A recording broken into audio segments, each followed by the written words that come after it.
E agora chegamos ao nosso último painel do dia para falarmos sobre as mudanças e transformações que estão afetando nossa economia e sociedade, com grandes impactos, sobretudo na forma como empresas estão transformando seus negócios. Então, a gente vai dar início agora a este último painel. Para fazer a mediação desta mesa, eu convido Renato Pasquarelli, diretor sênior da Álvares e Marçal Infra. Seja muito bem-vindo.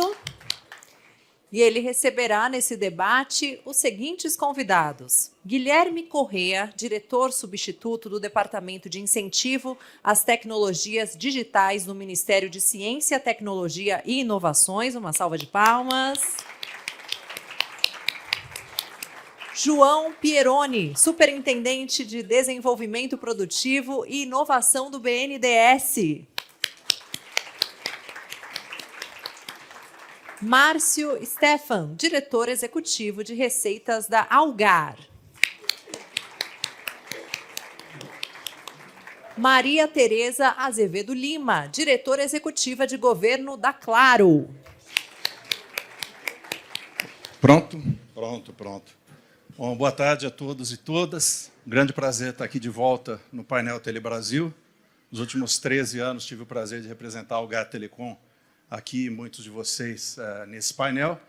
Hoje, representando o Álvares Marçal por um tema que nos é bastante familiar, que é a transformação digital, a transformação econômica, através da transformação social, na verdade, gerando aquilo que importa, que é a transformação social.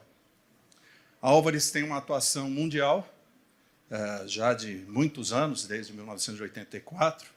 No Brasil, desde 2004, eu estou ligado à área de infraestrutura, conduzindo todos os projetos de telecom. E, nesse sentido, falar de tecnologia para transformação de mercado digital e social, nada mais do que a gente falar sobre IoT, redes 5G, redes privativas, mas, obviamente, num contexto da aplicação social, levando, na verdade, crescimento para todas as cidades do país. Dentro desse cenário, eu queria começar aqui a nossa plenária pelo BNDES, pelo João. Cadê o João? Ei, Lu, cadê o João? Ô, João, não vou conversar por você, então, não. Ah, não. Já que você está aqui. Tudo bem? Por favor. Você chegou na hora. Chegou na hora da pergunta. Muito bom estar com você aqui. Não, que isso, por favor. Eu achei que fosse atrasar mais a nossa sessão também. O pessoal da coordenação aqui, o Samuca, sempre no horário. Eu não vou te atrasar hoje não, Samuca. Queria perguntar para você de que maneira que o BNDES tem apoiado os projetos de conectividade, fazendo com que eles, além da sua essencialidade, levem desenvolvimento social para as populações. Como que o BNDES tem apoiado e quais os gargalos que você identifica hoje no setor produtivo para fazer essa transformação? Alô? Só deixaram o meu. Alô? Perfeito, Renato. Obrigado. Boa tarde a todas, a todos. Desculpa aqui. Na verdade, eu não estava atrasado, eu estava ali fora e acabei perdendo aqui a chamada, gente. Boa tarde aqui aos colegas de painel. Bom, Renato, o que a gente tem... O BNDES tem tido uma atuação muito relevante no aspecto de conectividade e na indução de novas tecnologias aqui no Brasil. Como vocês sabem, acompanham, o banco tem sido operador do FUST, né, do Fundo de Universalização das Telecomunicações, depois aí de quase 20 anos, né, de luta do setor para que o recurso pudesse, de fato, retomar ao setor produtivo. Desde 2023, a gente realmente passa a operacionalizar o FUST com uma intensidade muito grande.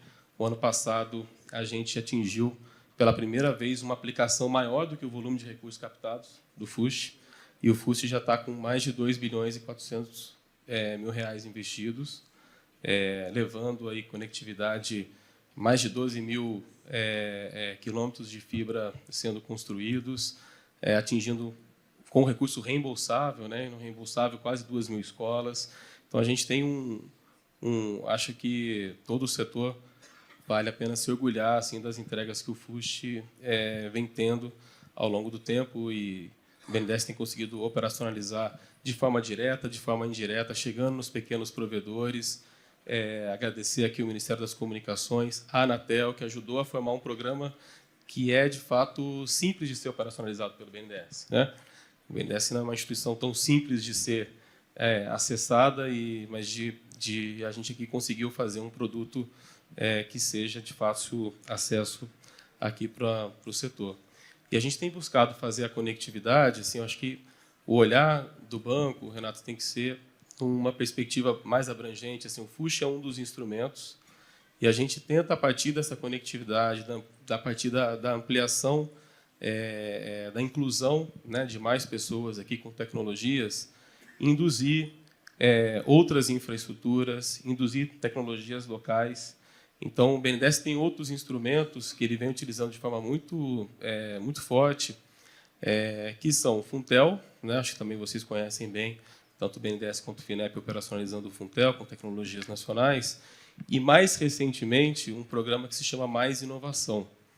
O Mais Inovação é o custo mais incentivado que o BNDES dispõe hoje. Ele dispõe um custo a taxa baseada em TR, na taxa referencial, e a gente apoia um conjunto de aplicações de desenvolvimento de tecnologias, de aplicações de tecnologias, para que a gente possa criar um ciclo virtuoso aqui, né?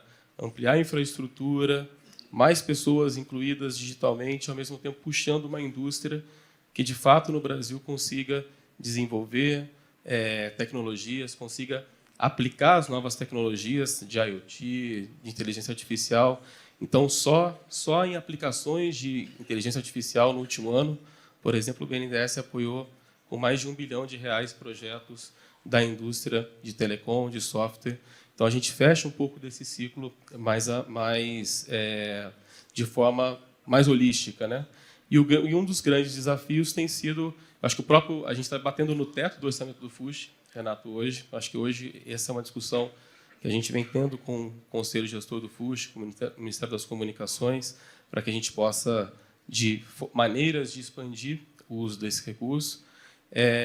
E a gente precisa bastante, do lado aqui do desenvolvimento tecnológico, que mais empresas possam acessar, conhecer as linhas do banco.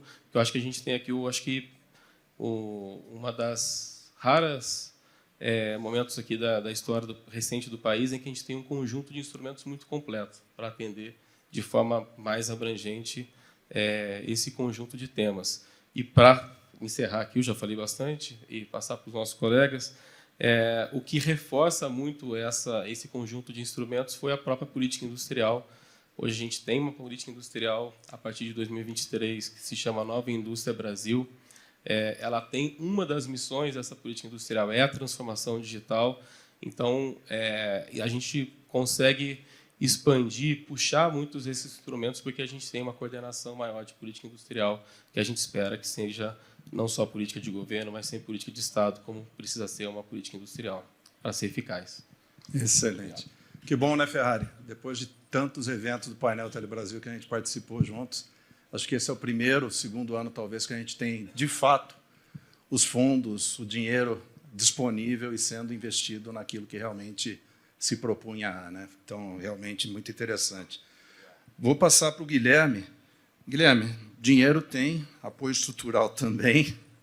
Agora, tem uma complexidade aí, porque essa transformação envolve multissetores, né? Na verdade, não só setor de infra, setor de tecnologia, mas também os setores sociais. Como que o MCTI tem estruturado políticas para integrar o setor produtivo, as universidades e o Estado nessa agenda de transformação?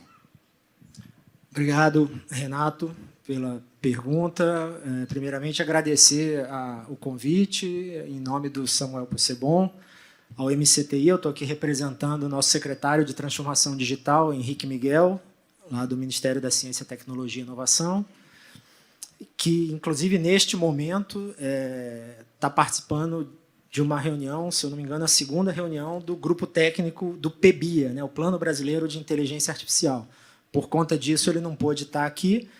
E o GTPBIA, esse grupo técnico, faz parte do CIT Digital, que é o Comitê Interministerial de Transformação Digital, coordenado pela Casa Civil. Então, na verdade, esse papel de integrar as diversas políticas que nós temos nos diversos órgãos está com a Casa Civil. Nós fazemos parte, então, do CIT Digital, mas, no âmbito do Ministério da Ciência, Tecnologia e Inovação, a gente tem uma série de instrumentos que permitem que a gente faça essa integração que você mencionou. A integração do próprio governo com o setor produtivo e a academia. A gente tem, inclusive está sob nossa gestão, a lei de informática, né, como era conhecida, hoje a gente chama de lei de TICs, e essa lei tem um mecanismo que justamente obriga as empresas beneficiárias a fazerem projetos de pesquisa e desenvolvimento, né, de P&D, em convênio com as empresas.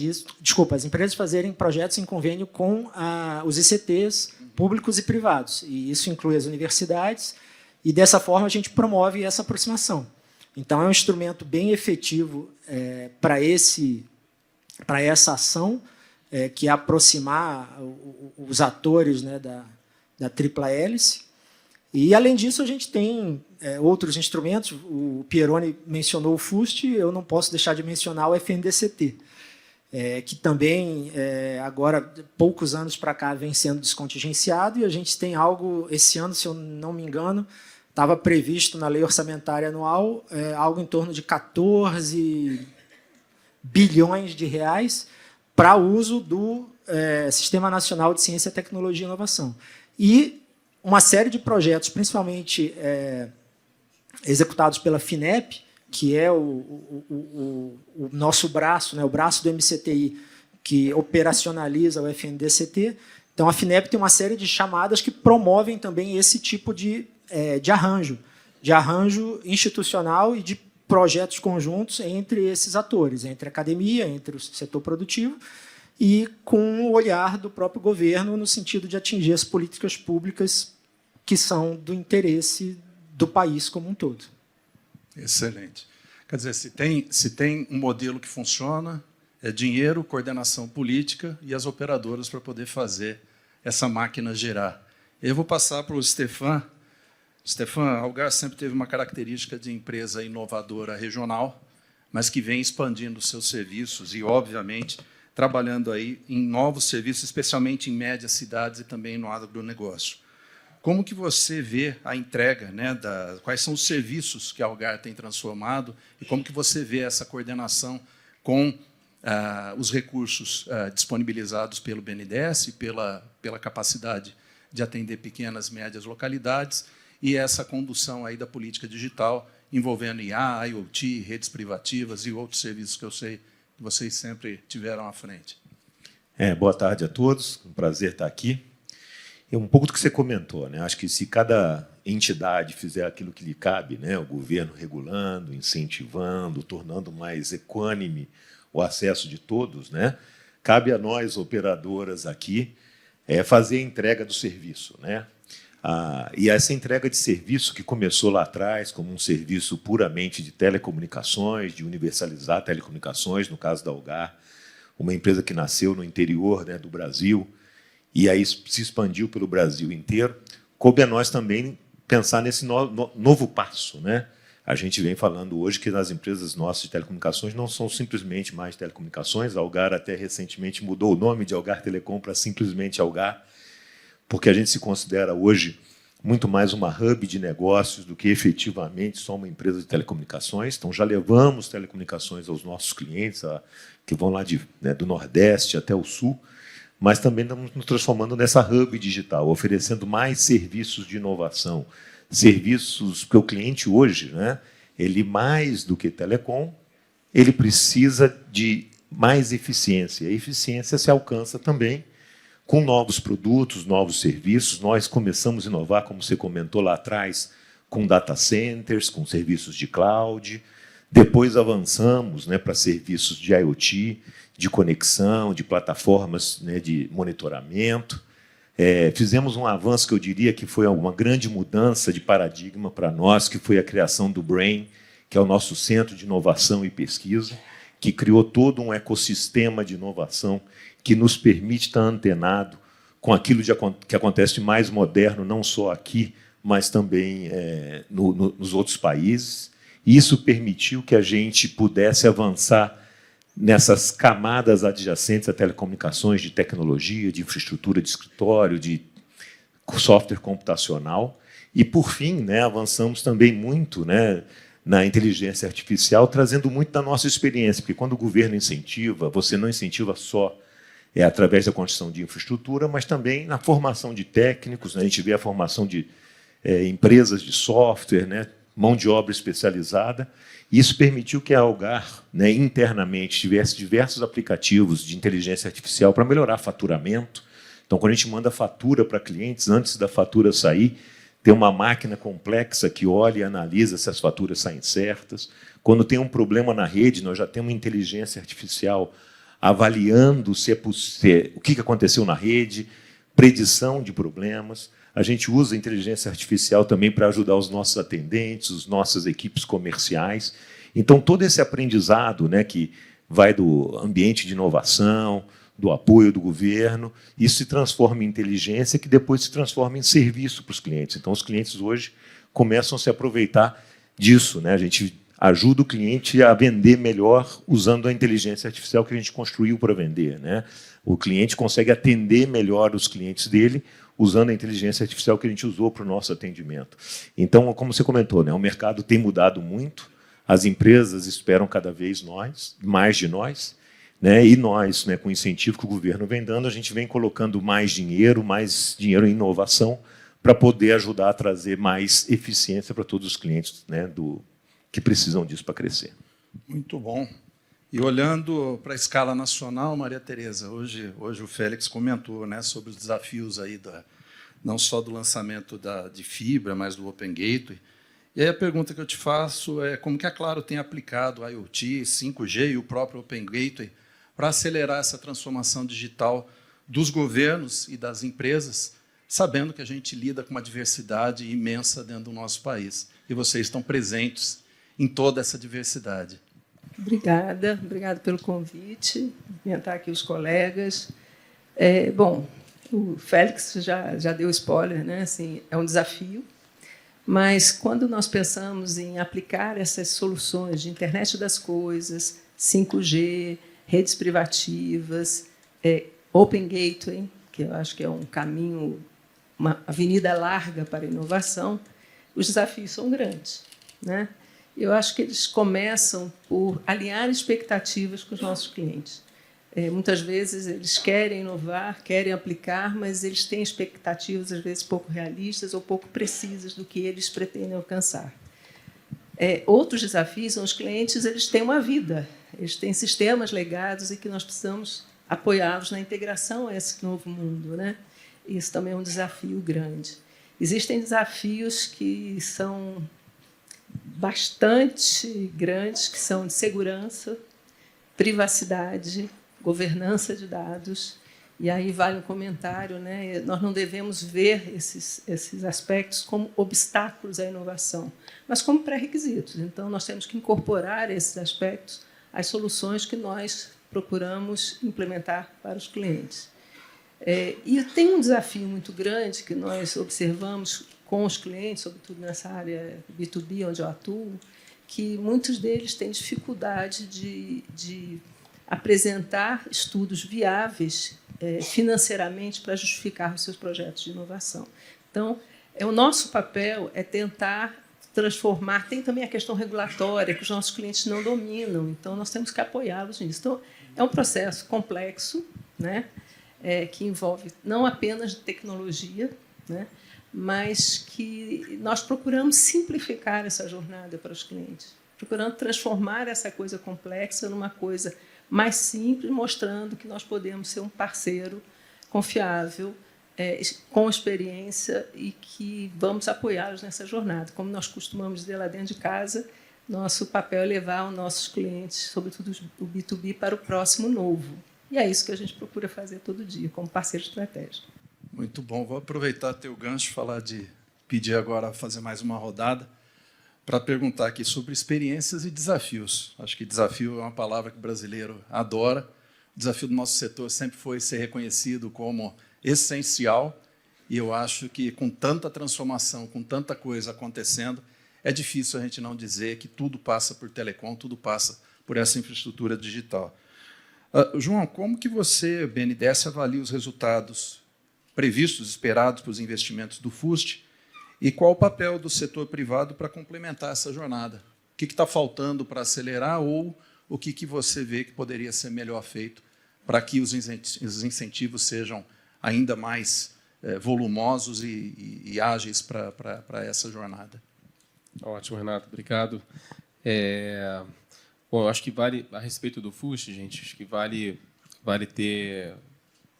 recordar um pouco do que tem sido feito ao longo do tempo para melhorar justamente esse acesso. Qual que era um grande desafio do FUST lá no início, Renato? Era justamente chegar nos pequenos provedores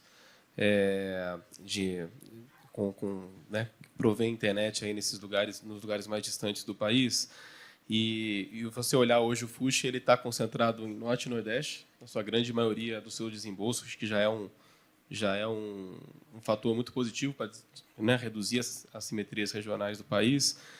E a gente ainda, no início, conseguia atingir os provedores de médio porte diretamente no BNDES. Então, a gente buscou uma ferramenta que a gente pudesse, de fato, atingir os pequenos provedores por meio da rede de bancos que o BNDES já opera em diversas linhas, são mais de 80 de bancos, desde cooperativas de crédito, fintechs, até os grandes bancos comerciais, para que repassassem nas mesmas condições ali o recurso na ponta, mas com um critério muito simples. Então, isso foi feito, né, junto com o time do banco, que está aqui, a Zen, Rivera, vocês conhecem, acho que bastante aqui, a equipe que trabalha por tanto tempo com o banco nesse tema, junto com a Anatel, junto com o Emicom, a partir de um determinado número de acessos, a gente modular o valor do crédito para aquele pequeno provedor. Essa linha começou a rodar há poucos meses e a gente está tendo que suplementá-la com mais de 200 milhões. A gente já atingiu, com essa linha, agora que ela começou a rodar, mais de 200 provedores, pequenos provedores, e tem uma perspectiva aí fantástica pela frente. Então, tentando superar talvez um primeiro desafio mais importante, que era dar acesso, né, realmente chegar nesse provedor mais de menor porte e que estava mais lá na ponta, né? Então, acho que esse é um primeiro ponto importante, Renato. O FUST tem uma característica também de buscar levar para temas prioritários, né?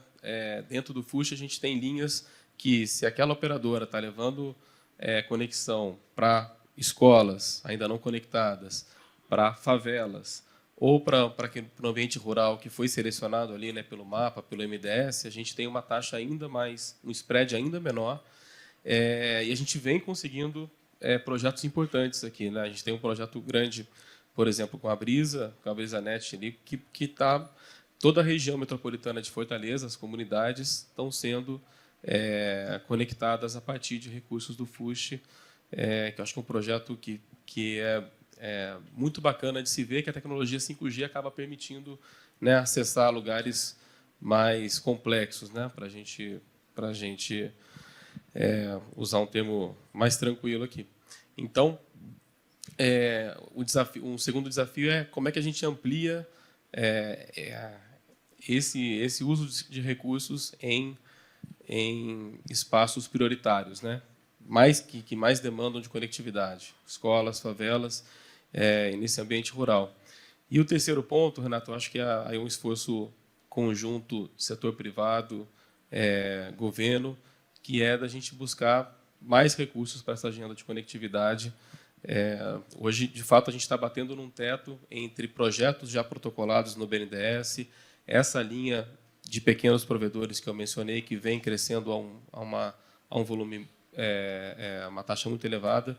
Então, hoje, a gente realmente tem um teto de escassez de recursos, que é um bom problema. A gente está levando isso para a discussão no âmbito de governo, de como é que a gente pode otimizar o uso do recurso.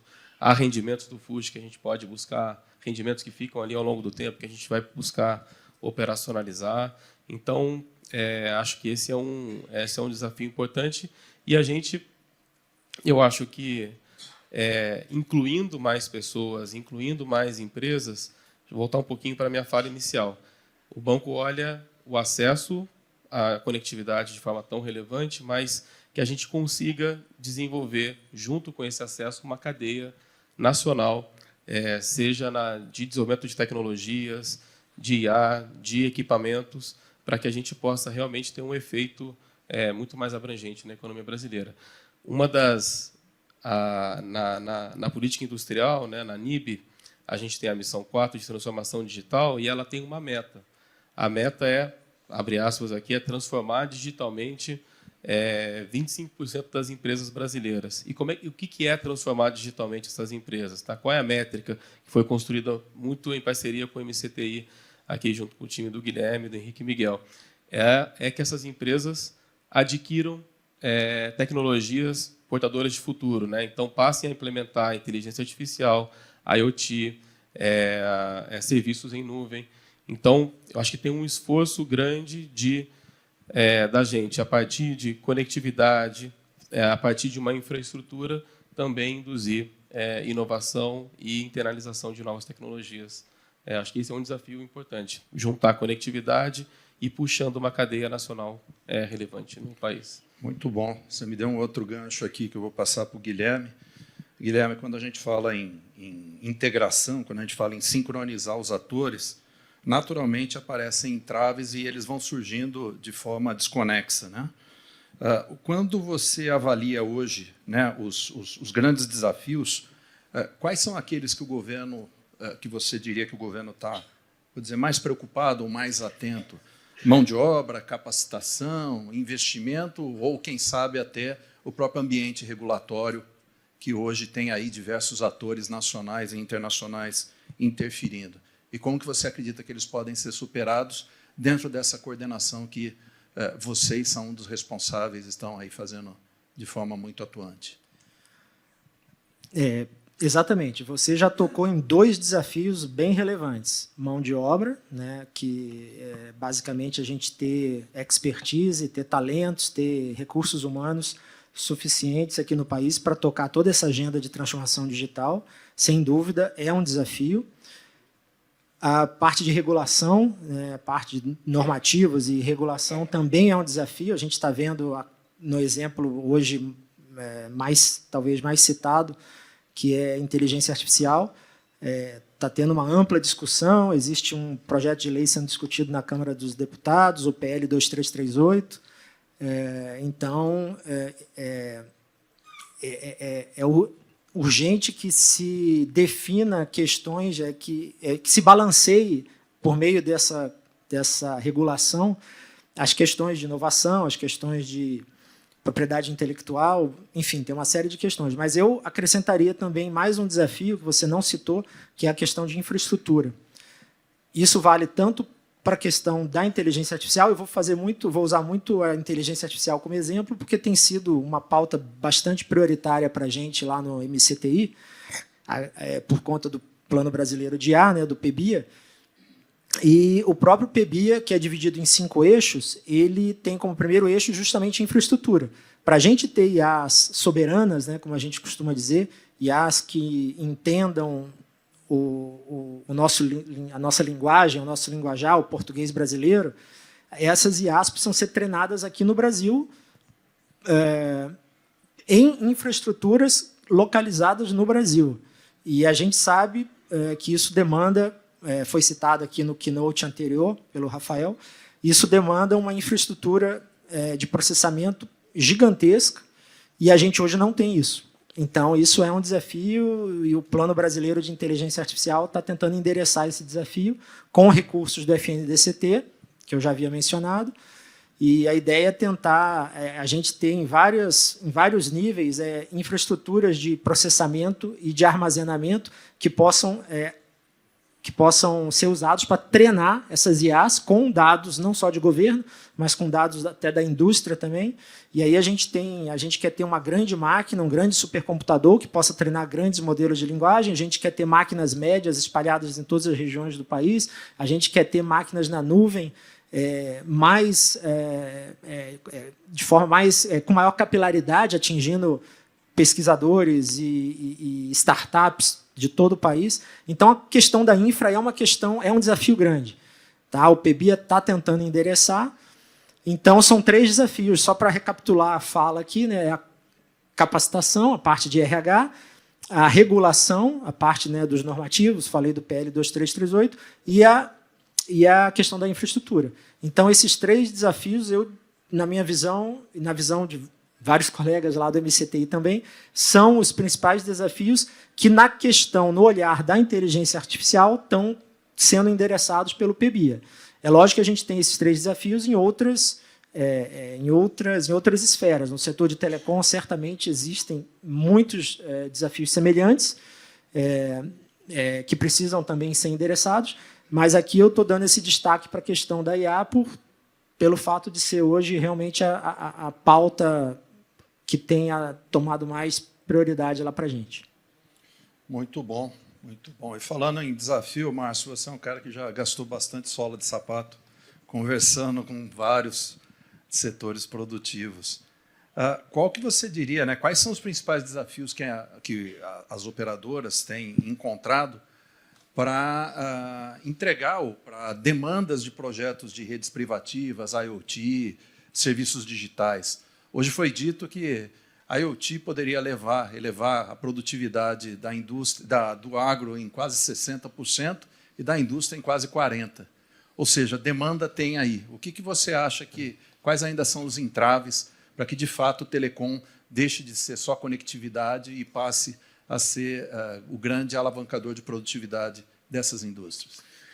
Que até reforçando um pouquinho do que a Teresa já comentou, né? Quando a gente vai visitar os clientes, né, e discutir com clientes sobre projetos de rede privativa, né, para que eles possam ter redes melhores, de mais baixa latência, de integrar plataformas que tragam mais insights, mais monitoramento, mais dados para análise, a gente passa por alguns desafios, né? Primeiro, o cliente se depara com um investimento grande, porque o investimento não é só na nossa rede privativa, mas passa pela automação e sensoriamento de toda a sua plataforma. Então, eu tenho que gastar com sensoriamento nas máquinas, nas cercas, nos animais, nas plantações.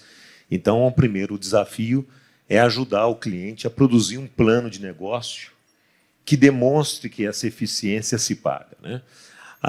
Outro grande desafio, né, a gente fala sempre muito dessas transformações, elas afetam muito a cultura da empresa, né? Então, quando você mexe com mudanças profundas, inclusive de processos, você tira uma porção de pessoas das suas zonas de conforto, você coloca desafios culturais grandes. Então, é necessário também conversar com o cliente e ajudar o cliente nessa gestão de mudança, gestão cultural, né? Um outro desafio que a gente também enfrenta nessa hora, que você tem que integrar isso tudo que é novo, né, nas plataformas de gerência existentes, nas plataformas de gestão que o cliente já tem. Porque não adianta você produzir dados, você integrar, ter sensoriamento, se isso não se conecta a nada do que ele tem. Então, existe um esforço grande também de ajudar o cliente na integração. Um outro desafio, no final, né, o último desafio, é que a gente também encontra aí com a segurança, né? Porque hoje, né, a segurança, quando a gente fala de segurança, antigamente em telecom a gente estava muito restrito, bota um firewall no seu link e resolveu, né? Estamos resolvido ali. Quando a gente começa a levar a internet, a inteligência artificial, né, para todos os dispositivos do agronegócio, né? Imagina numa mineradora, o caminhão lá de algumas toneladas andando sozinho, né? E alguém hackear isso e tomar controle do caminhão, né, por exemplo, né? Ou tomar controle de uma colheitadeira, né? Então, a gente começa a lidar com outros níveis de segurança que são bastante mais complexos. Então, quando a gente vai instalar esse tipo de solução ou discutir esse tipo de solução, é fundamental também conversar com o cliente sobre os níveis de segurança que ele vai se deparar daqui para diante, né? Então, esses momentos de transformação como esse, onde você usa toda essa tecnologia para mais eficiência, é fundamental quando a gente vai falar com o cliente, não só, né, falar da tecnologia, do 4G, do 5G, do IoT, mas é falar de todo um novo processo cultural, de gestão, né, de formação de pessoas. A gente falou bastante sobre formação de pessoas, de mudança de cultura.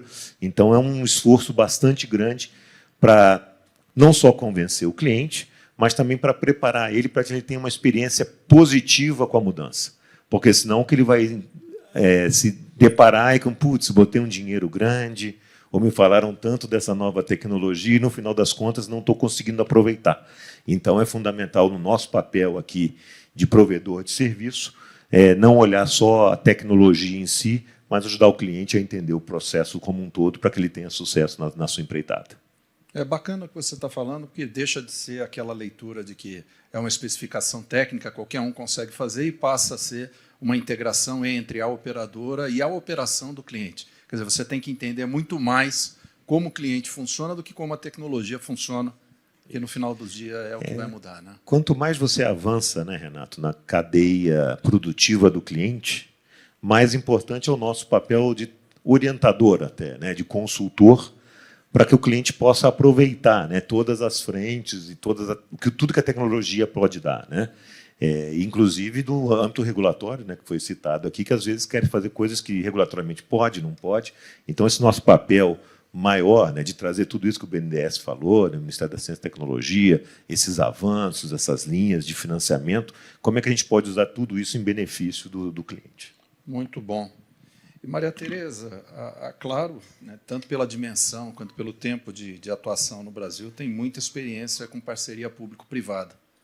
É notório, né, os diversos projetos que a Claro empreendeu nesse sentido. Que aprendizados você poderia trazer para a gente, né, que podem ser aproveitados para a ampliação da digitalização dos serviços públicos no Brasil? Como que você vê, né, através dessa experiência, o que ainda pode ser feito? Bom, primeiro temos que reconhecer que nós já fizemos muito. O país está avançando muito na oferta de serviços digitais para a sociedade. Eu acho que reconhecer isso, né, e dizer que é mérito de uma equipe super bem qualificada, de técnicos do governo e parcerias com empresas privadas, a gente precisa reconhecer, né? Não podemos desprezar onde nós chegamos.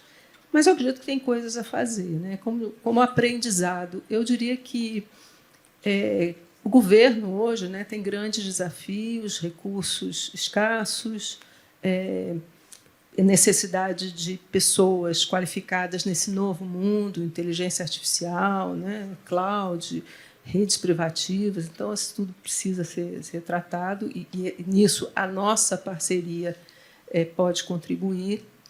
Mas eu diria que talvez os processos de inovação e de parceria deveriam começar menos por tecnologia e mais por KPIs. O que nós queremos resolver e onde é que nós queremos chegar? Então, ao invés do governo contratar um link, ele deveria ter por trás o seguinte: quanto de redução de fila no atendimento de uma unidade básica eu quero alcançar com esse recurso? Quanto de redução de fraudes eu quero, a qual redução eu quero alcançar? Então, se você partir dessa lógica, talvez facilite a definição dos projetos, das soluções que vão ser implementadas. Eu acredito também que nós, nesse aprendizado, né, de parceria com o poder privado, nós podemos, sim, contribuir com a maior celeridade na implementação dos projetos, né? A iniciativa privada tem uma capacidade de investir mais rápido, implantar mais rápido, por conta do seu próprio, da sua própria condição de atuação, né? Não está engessada pelas regras que eu acredito são absolutamente corretas e necessárias da legislação de licitações. Então, quando você faz uma parceria, quando você define, escolhe um parceiro para fazer um determinado projeto, esse parceiro tem capacidade de implementar, de impor uma velocidade maior na execução dos projetos. E eu diria que, dentro do que foi comentado, né, antes, nós, de fato, podemos contribuir com aquilo que nós aprendemos ao longo do tempo, sobre a própria tecnologia, sobre os processos, sobre pessoas, que são os elos talvez mais frágeis quando a gente pensa em segurança. E nós, na Claro, implementamos alguns centros de excelência de inteligência artificial, de cloud, de serviços profissionais, e com foco exatamente nisso, como colocar a nossa capacidade a serviço dos governos para que eles possam alcançar o seu objetivo de prestar melhores serviços aos cidadãos, né? Então, acho que essa é a nossa rotina do dia a dia lá. Maravilha. Eu vou aproveitar que nós temos aqui mais 20 minutos e eu vou aproveitar aqui e passar a palavra para vocês, 5 minutos para cada um fazer suas considerações finais e agradecer aqui desde já a participação no painel.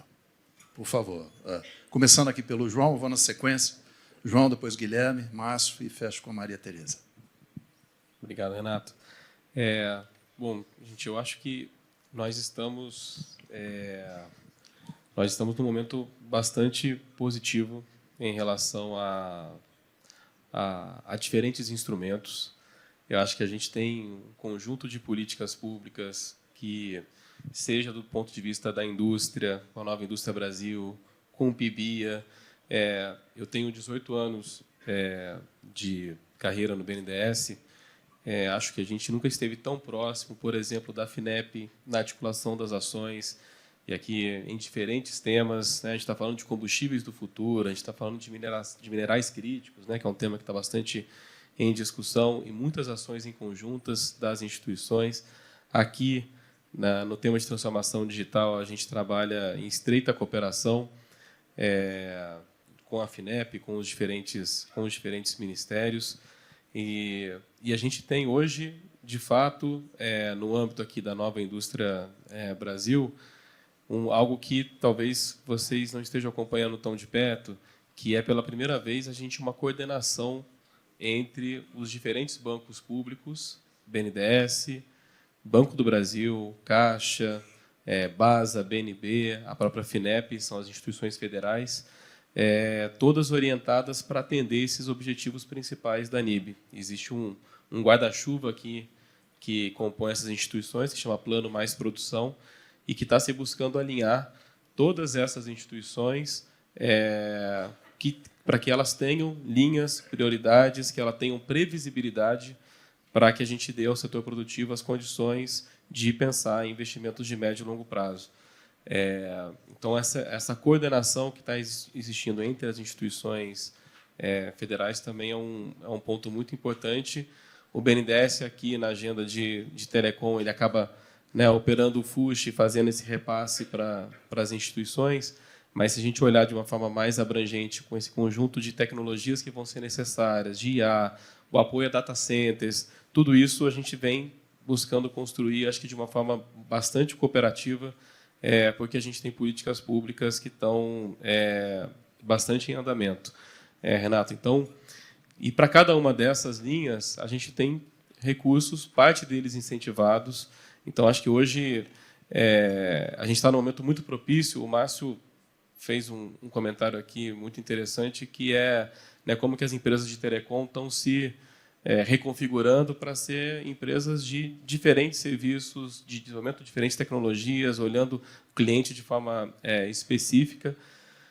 O BNDES ele está totalmente à disposição aqui das empresas, dos clientes, para que a gente possa construir com vocês e apoiar esse tipo de investimento, né? Como é que empresas podem fazer, dar esse salto, ampliar o seu escopo, que tipo de tecnologia precisa ser desenvolvida, que tipo de problema, para usar o tema aqui da Maria Tereza, precisa ser resolvido, para que a gente hoje, novamente, a gente temos bastante linhas disponíveis e uma abertura para discussão com o setor produtivo, para aperfeiçoamento que a gente, de fato, não tinha com tanta força nos últimos anos. Eu acho que a gente está num momento muito positivo.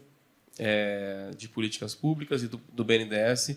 Então, espero que a gente possa contribuir ainda mais com a agenda de telecom e com a agenda que vá além da telecom, né? que vá para que as empresas possam cada vez mais incorporar essas tecnologias, ampliar mais o acesso, modernizar sua infraestrutura, e podem contar que o BNDES vai ser um parceiro muito relevante aí de vocês para toda essa jornada futura.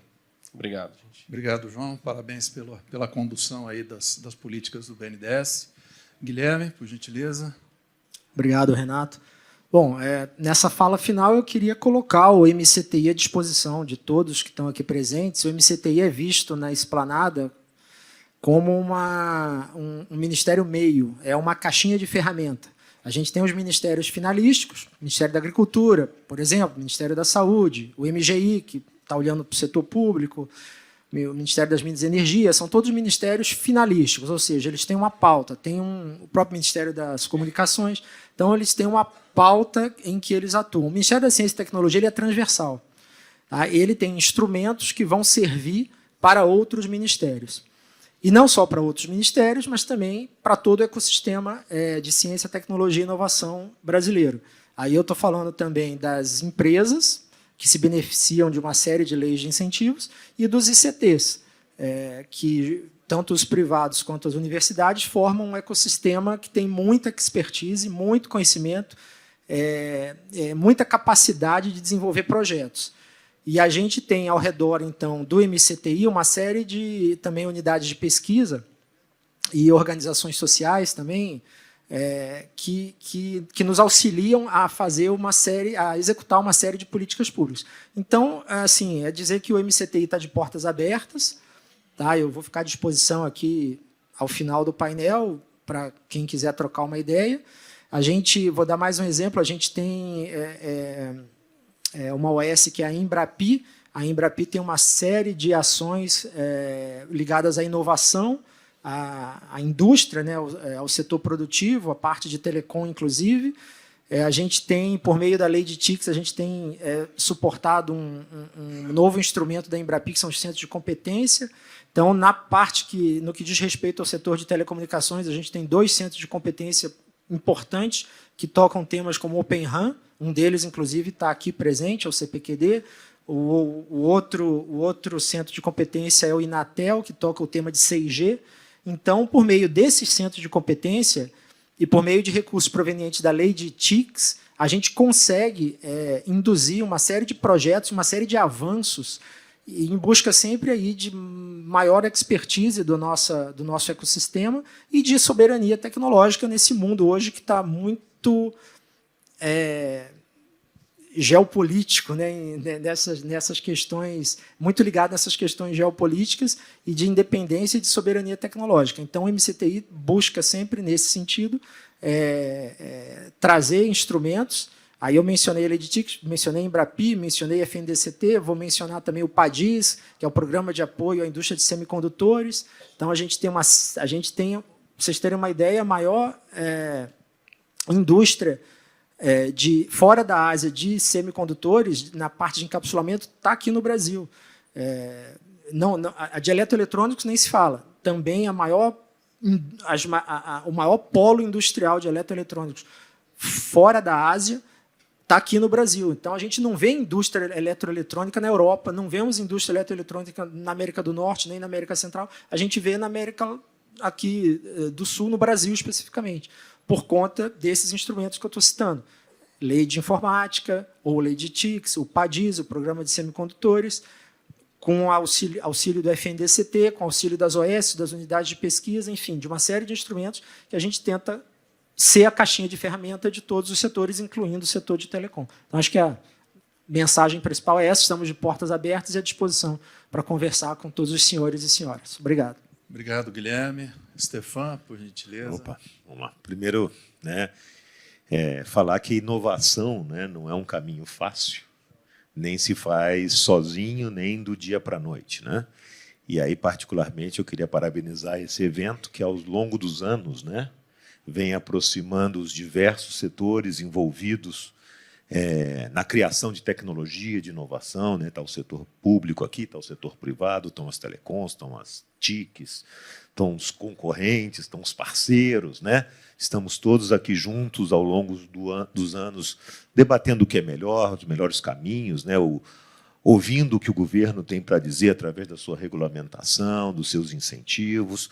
Nós, né, do nosso lado da indústria, do setor privado, fazendo investimento não só em infraestrutura, não só em conhecimento, mas também nos aproximando cada vez mais dos clientes e dos demais setores. Então, acho que esse ambiente de inovação continuado e conjunto que a gente vem criando aqui, eu acho que tem levado o Brasil a avançar rapidamente, né? Por fim, né, queria também dizer que nós, como eu comentei, nós temos um centro de inovação, que é o BRAIN. Esse centro ele não serve só ao Algar, né? Ele é um centro aberto a discutir desafios, discutir novas oportunidades que qualquer um que está aqui, qualquer empresa aqui presente pode acessar, né? O BRAIN quando a gente criou o BRAIN, o Centro de Inovação, a gente pensou muito nisso. Como é que eu crio algo que não é só para mim, né? É para ajudar a melhorar o ecossistema, é para contribuir. Então, nós hoje temos diversos clientes e parceiros que usam o BRAIN para discutir, puxa, o que eu faço de inovação, né? Para onde eu vou? E isso não vira um produto, não é uma venda nossa, mas sim uma ferramenta que a Algar criou para poder contribuir nesse processo de inovação, né? Então, eu queria deixar as portas do nosso Centro de Inovação à disposição de vocês, né, como parceiro de negócio, como fomentador da inovação, porque inovar é preciso, né, mas é preciso inovar com foco na eficiência para que a gente possa ajudar o Brasil a crescer. Então, contem conosco, contem sempre com o Algar. Obrigado aí pela oportunidade. Por favor. Um complemento dizendo que o BRAIN faz parte desse ecossistema da lei de TICs, a gente conhece bem o BRAIN, ele capta projetos da lei de informática e executa diversos projetos de P&D, e fica em Uberlândia, né? Isso, nossa matriz do BRAIN é Uberlândia, temos também em Recife, temos em São Paulo, temos em Porto Alegre, então temos em diversos lugares já abertos, temos aqui em Lisboa também, né, no país co-irmão, e está à disposição de todos, né, à disposição para discutir ideias, debater, porque você falou, né, é fundamental essa troca de desenvolvimento conjunto, né? Eu não estive lá, mas tenho colegas que já visitaram o BRAIN e elogiaram muito. Obrigado, e estão todos aqui convidados a conhecer e comer também um pão de queijo lá, que é um pão de queijo de Uberlândia, é melhor do que os dos demais aí. A gente não faz só inovação, a gente faz inovação e pão de queijo. Muito bem, certo. Contem conosco. Maria Tereza, por favor. Obrigado pela participação. Bom, eu queria agradecer, né, o convite, prazer estar aqui. E pensando que nós estamos aqui representando o poder público e a iniciativa privada, eu acho que a gente tem que olhar para frente, ter uma visão de futuro. Eu diria que nós temos alguns desafios pela frente e que vão além da tecnologia. Eu acho que nós temos o desafio de formar pessoas para esse novo ambiente, e eu acho que essa é uma preocupação tanto pública quanto privada, e de requalificar um enorme contingente de pessoas que vão precisar se reinventar neste novo ambiente, nesse novo mundo. Nós precisamos continuar fazendo o que nós estamos fazendo, quer dizer, a iniciativa privada tem investido de forma consistente, contínua, acreditando no país, ampliando infraestrutura e garantindo, como foi dito hoje, que mais de 90% da população brasileira que tem um celular na mão e tem acesso a serviços inovadores e que vão solucionar problemas, vão trazer melhoria na sua qualidade de vida. Então, essa capacidade de investir, esse acreditar no país e continuar investindo, é o que nós nos propomos a fazer. Queria abordar um tema que já foi falado hoje de manhã, mas que não pode ser esquecido. Nós precisamos pensar que, se esse é, de fato, o setor essencial para esse país, a gente tem que pensar nisso também quando a gente fala em questões tributárias, porque, se todo mundo precisa ter um celular na mão, né, a gente precisa tornar o aparelho mais acessível, o serviço mais acessível e tributar de uma forma mais justa. E a questão de segurança, né, gente? A gente está falando de soberania. Eu me lembrei do Mirval Pereira, que falou recentemente: a gente precisa pensar acho que nem foi o Merval, acho que foi acho que foi o Merval, falando soberania. Nós temos hoje uma grande área no Brasil que nós não conseguimos acessar para fazer nem implantação de serviços e nem manutenção de serviços. Então, a gente precisa também do apoio público para que a gente resgate esses territórios, que a gente possa ir lá levar esse serviço essencial para aquela população que está refém do crime. Então, é isso. Bom, obrigada. Muito bem. Com isso, queria agradecer a participação de todos e que esse debate, na verdade, inspire novas ações práticas para acelerar a transformação digital do Brasil e que seja, na verdade, um grande habilitador para a transformação econômica e, principalmente, na transformação social que a gente tanto precisa e busca para o nosso país. Obrigado a todos, obrigado pelo convite.